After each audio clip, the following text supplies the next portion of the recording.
Лала-гүл. Лала-гүлділер тұқымдасына жататын көп жылдық жуашықты өсімдік. Қазақстанда кездесетін жалғыз түрі бұйра лала-гүл. Алтай, Тарбағатай, Жетісу, Жоңғар алатауында кездеседі. Орманды, таулы, шалғынды жерлерде өседі. Биіктігі 60-100 см. Сабағы түкті. Жапырағы таспа немесе қандауыр пішінді. Ұзындығы 8-10 см. Гүлдері ірі, жеке немесе шашақ гүл шоғырына топталған.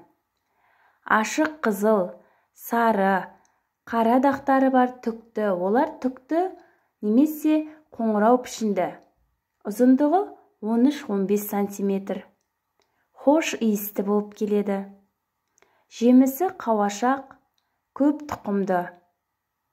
Маусым шілдеде гүлдейді.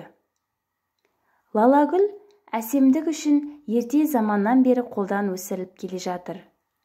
Одан медицинада дәрі жасалынады, бояу алынады.